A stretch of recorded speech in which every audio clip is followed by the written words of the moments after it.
Brad Williams, Excel Prime. How to allocate resources. Here we have a home builder, and he wants to allocate some wood towards a bunch of different houses. We have house A, B, C, D, and E. Everything now is 0. What he knows, or owner knows, is that this is what inventory is available. We want to know amount used and then amount left. Here's the only real formula.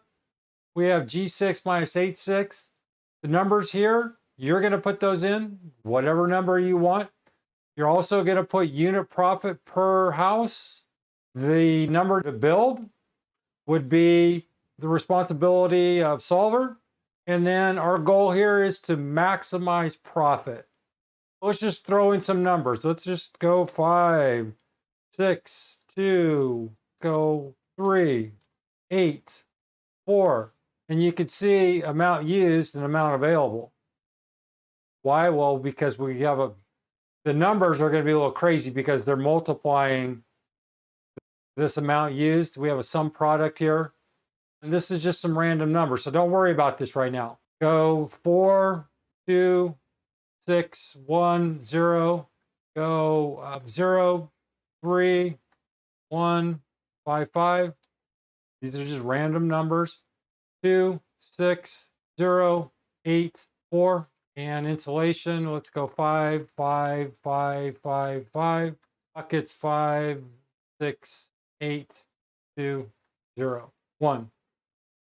That's just some random numbers that you're going to put in there.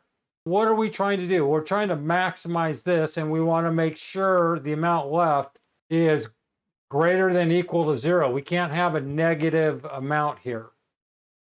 So let's go to solver, set objective. We want total profit, and we want to maximize it.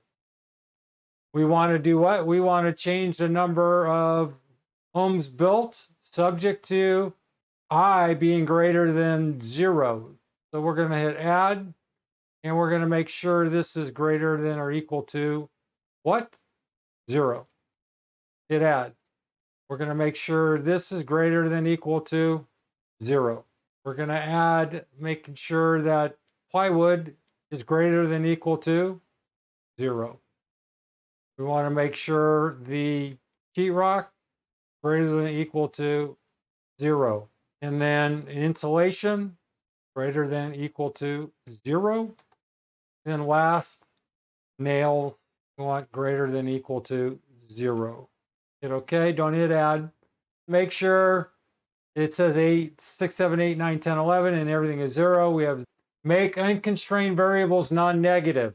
We don't want negative houses being built. And then hit simplex LP, review it, and hit solve. And solver found a solution. All constraints and optimality conditions are satisfied.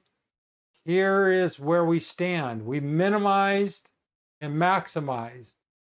What do I mean by that? We're not building house B or D, and we're maximizing house A, C, and E, and we have a profit of 6.126 million.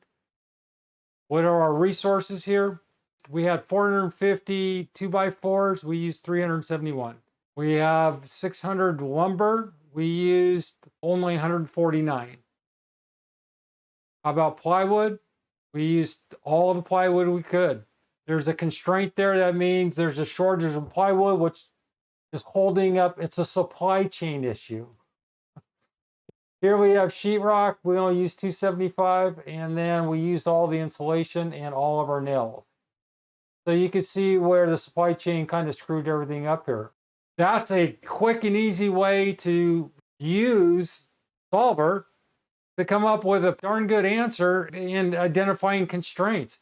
This is a beautiful, beautiful tool if you have the patience. You really have to just stop and think what the ultimate goal is, and then work backwards and minimize what you have to do in order to derive this answer. Brad Williams, Excel Prime, thank you.